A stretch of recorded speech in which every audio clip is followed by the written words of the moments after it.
मालतीपुर गांव में भिलुआ अपनी पत्नी शीला और बेटा राजू के साथ रहता था। भिलुआ के पास कोई स्थायी काम नहीं था। उसे जैसा भी काम मिले वो कर लेता था। आखिर घर तो चलाना ही था।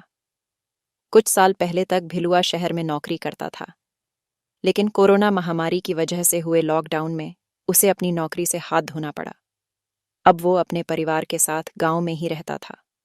वो रोज सुबह काम की तलाश में घर से निकलता और कभी कभी तो उसे खाली हाथ भी लौटना पड़ता था। उसकी पत्नी शीला लोगों के घर बर्तन धोने का काम करती थी। बदले में लोग उसे घर का बचा हुआ खाना दे देते थे। शीला उसी में संतुष्टि कर लेती था। वो जानती थी कि आज उसके दिन खराब चल रहे हैं, लेकिन एक दिन सब ठीक हो जाएगा। वो बस ये ही चाहती थी कि राजू पढ़ लिख कर एक बड़ा डॉक्टर बने, ताकि कोरोना जैसी महामारी में हमारे देश में ज्यादा से ज्यादा लोगों को बचाया जा सके। एक दिन की बात है, भिलुआ शाम को खाली हाथ घर आता है। तभी उसकी पत्नी शीला कहती है, क्या हुआ जी? क्या आज भी कोई काम नहीं मिला? नहीं शीला, आज भी कोई काम नहीं मिला। मुझे कोई अपनी दुकान पे रखने को तैयार ही नहीं है। उनके पास पहले से ही काम करने के लिए लोग हैं। कोई काम छोड़ के जाए तब तो मुझ गरीब को काम मिले। एक तो वैसे ही बाजार में नौकरियां नहीं हैं, ऊपर से ये महंगाई। हे भगवान। ऐसा कब तक चलेगा जी? राजू भी अब बड़ा हो रहा है। उसकी आगे की पढ़ाई के लिए बहुत खर्चा भी होगा। हम वो कैसे कर पाएंगे? हे ऊपर वाले, अब तू ही कुछ कर। हम तो हार चुके हैं। तभी राजू वहां आ जाता है और कहता है, माँ, मुझे कुछ दिनों से ना मैगी खाने का मन कर रहा है। मैंने स्कूल में सुनील को खाते हुए देखा था। क्या तुम मेरे लिए ला दोगी? हाँ मेरे बच्चे, मैं जरूर तुम्हारे लिए मैगी ला दूंगी, तब खा लेना। शीला राजू की बात सुन के सोच में पड़ जाती है कि वो मैगी कहाँ से लाएगी। और फिर शीला अपना काम करने लगती है। दोनों पति पत्नी मन के सच्चे थे और कभी हार नहीं मानते थे, चाहे जितनी भी परेशानी आ जाए। अगले दिन राजू स्कूल चला जाता है और शीला अपने काम पर, और भिलुआ भी किसी काम की तलाश में दूसरे गांव की बाजार में जाता है। शीला काम खत्म करके सेठानी से कहती है, दीदी, मैंने आपका सारा काम कर दिया है। अब मैं घर जा रही हूँ। कुछ और काम हो तो बता देना। जाते जाते शीला थोड़ा सोचती है और सेठानी से हिचकिचाते हुए राजू के लिए मैगी मांगती है, मगर सेठानी उसे मना कर देती है और शीला वहां से निराश होकर चली जाती है। शीला घर आते समय रास्ते भर यही सोचते हुए आती है कि वो अपने बेटे को मैगी कैसे खिलाएगी। तभी उसे रास्ते में एक बूढ़ी औरत मिलती है और बुढ़िया बोलती है, शीला बेटी, तुम लोगों के घर घर जाकर काम करती हो, क्या तुम मेरा भी एक काम करोगी? इतना सुनते ही शीला हैरानी से बुढ़िया की तरफ देखती है और बोलती है, माताजी, आपको मेरा नाम कैसे पता? आप मेरे बारे में सब कैसे जानती हो? मैं सबके बारे में जानती हूँ। तू ये सब छोड़ और ये बता, मेरा काम करोगी ना बेटा? मैं बहुत दिनों से भूखी हूँ, मेरे लिए कुछ खाना बना दे और उस सामने वाले कुएं से मेरे लिए थोड़ा पानी ले आ, जिससे इस बुढ़िया की प्यास बुझ जाए। शीला बूढ़ी औरत के लिए खाना बनाती है और कूने से पानी लेकर आती है।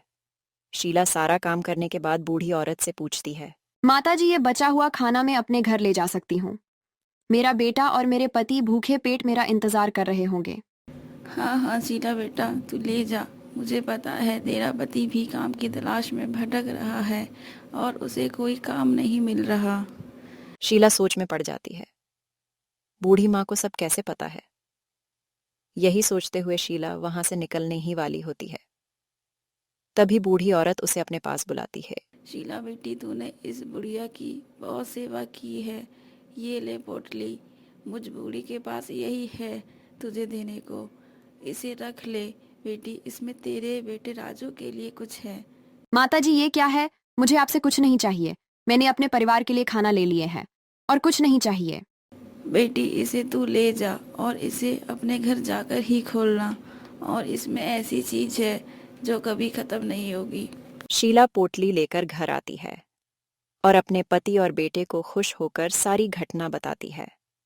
खाना खाकर शीला वो पोटली खोलती है तो उसे उसमें एक मैगी का पैकेट मिलता है, जिसे देखकर शीला कहती है, ये तो एक ही पैकेट है, इससे क्या होगा?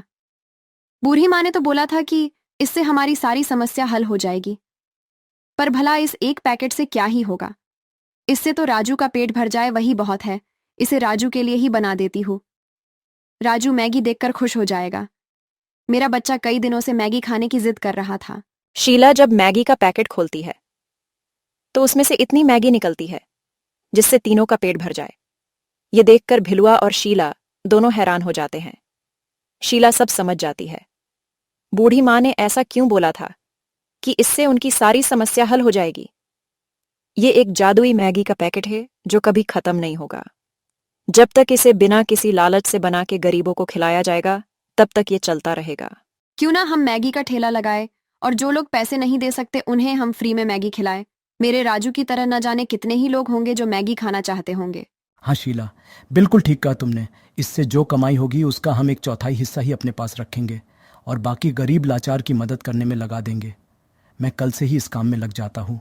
अगले दिन भिलुआ और शीला दोनों बाजार में मैगी का ठेला लगाते हैं। उनकी बनी मैगी की खुशबू से लोग उनकी तरफ खींचे चले आते हैं और जो लोग पैसे नहीं दे पाते उनके लिए मैगी फ्री में देते हैं। लोगों को भी उनकी मैगी बहुत पसंद आती है। कुछ ही दिनों में भिलुआ और शीला के दिन सुधर जाते हैं। तो दोस्तों, क्या आपको भी मैगी पसंद है? और अगर आपको भी मेरी तरह जादुई मैगी का पैकेट मिले तो आप क्या करोगे? हमें कमेंट में ज़रूर बताएं।